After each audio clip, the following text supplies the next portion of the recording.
ओम श्री सतनाम साखी। जय श्री कृष्ण। परम श्रद्धेय सद्गुरु स्वामी शांति प्रकाश जी महाराज के सत्संग प्रवचनों का संकलन सत्संग वर्खा भाग 13 प्रवचन 1 संत महिमा पार्ट 5। सद्गुरु स्वामी सर्वानंद जी महाराज की महिमा। गुरु महाराज ने अपने प्रवचन में कहा, यहाँ काफी लोग बैठे हुए हैं जिन्होंने सद्गुरु स्वामी सर्वानंद जी महाराज को देखा है, उनका दर्शन किया है। बताइए, वे महापुरुष कितने ऊंच कोटि के महात्मा थे, परंतु उनके जीवन में कितनी सादगी व सरलता थी। सादी पोशाक, सादगी वाली भाषा, निरभिमानता, अपनी कभी भी बढ़ाई ना करना। अन्य प्रेमी व संत उनके लिए आदर पूर्वक शब्द प्रयोग करते, किंतु हमारे परम पूज्य सद्गुरु स्वामी सर्वानंद जी महाराज कभी भी अपने मुख से ऊंची भाषा का प्रयोग नहीं करते थे। यही तो महापुरुषों की खूबी होती है। महात्मा की यही विशेषता होती है कि वे अपनी बढ़ाई नहीं किया करते। अपनी बढ़ाई कौन करता है? जो निम्न श्रेणी के लोग होते हैं वो। इसी संबंध में आपको एक कथा सुनाते हैं। एक बड़े सेठ थे। उनके पास एक बार दूसरे शहरों से कई सेठ आए मेहमान बनकर। सेठ जी ने विचार किया कि ये भी सेठ हैं, यदि इनको अपना रोब नहीं दिखाऊंगा तो ये अपने को बड़ा समझेंगे और मुझे गरीब समझेंगे। ऐसी कोई युक्ति की जाए जैसे मेरा इनके आगे रुतबा कायम रहे। सेठ ने अपने नौकर को बुलाकर उसे 2-4 बातें समझा दी। सेठ ने आए हुए मेहमान सेठों से कहा कि चलिए बगीचे की सैर करके आते हैं। सब तैयार होकर चलने लगे। उस सेठ ने अपने नौकर से कहा, मेरे जूते ले आओ। नौकर को तो इसने पहले से ही सिखा रखा था। उसने कहा कि मनीला वाली जूते ले आऊं या हांगकांग वाले या फिर जर्मनी वाले ले आऊं या मुंबई या अपने आगरा वाला बूट ले आऊं। देखिए, इनके पास इतने थे नहीं, सिर्फ उनको ये दिखाना था कि जैसे ये सेठ मुझे बड़ा समझें। उस पर सेठ ने कहा, अरे पागल, जा अपना आगरा वाला बूट लेकर आ। अब इनके पास था भी यही आगरा वाला बूट, पर उन्हें मात्र अपना रोब दिखाना था। फिर नौकर से कहा, अरे मेरा कोट लेकर आओ।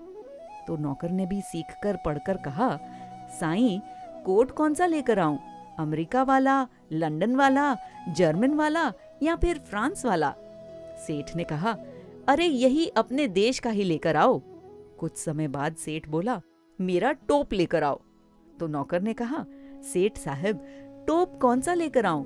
जिसमें हीरे जड़े हुए हैं वो लेकर आऊं या मोती व सोने वाले लेकर आऊं? सेठ ने कहा, बाबा जो सादा टोप है वही लेकर आओ। सेठ के पास था भी वही सादा टोप, लेकिन बस उसे सिर्फ दिखाना था। फिर सेठ ने नौकर से कहा, जाओ मेरी छड़ी लेकर आओ।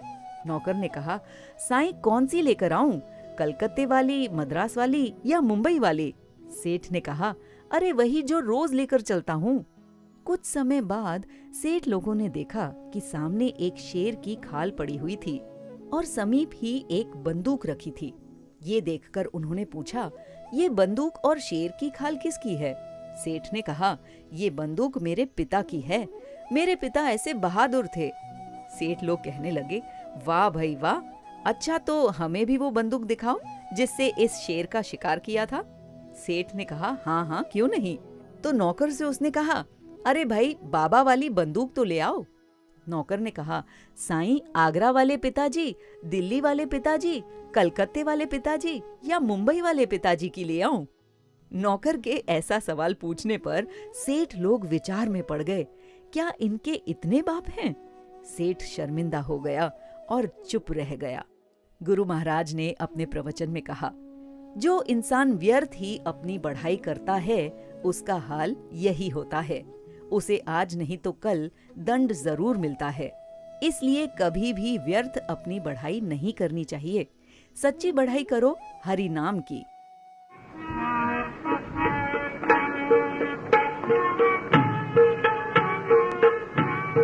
कया कैलुगाल तिरन दे गुण जो कया कैलुगाल तिरन दे गुण जो कहते हैं पी कहते से दया का भंडारा, दया का भंडारा, पवन राज पल पल तेरे कमा प्यारा। गुरु महाराज जी कहते हैं, भाई मैं ऐसे गुरुजनों की कितनी महिमा करूं, उनकी स्तुति करके मैं थकता ही नहीं हूँ। ऐसे महापुरुषों को जितना याद करें उतना आनंद ही आनंद है। आप सभी को भी धन्यवाद है जो मिलकर ये उत्सव आयोजित किया है। गुरुदेव भी आपकी लोक परलोक में रक्षा करेंगे। गुरु महाराज ने ये सत्संग प्रवचन फिलीपींस में किया था, जहाँ के प्रेमियों का उन्होंने बहुत धन्यवाद किया जिन्होंने ऐसा मंडल मचा दिया था। गुरु महाराज ने कहा, ये मंदिर सबका है, अतः सभी यहाँ आकर इसे बढ़ाते रहोगे तो इसमें आपका भी यश होगा। बोलिए सतगुरुदेव भगवान की जय।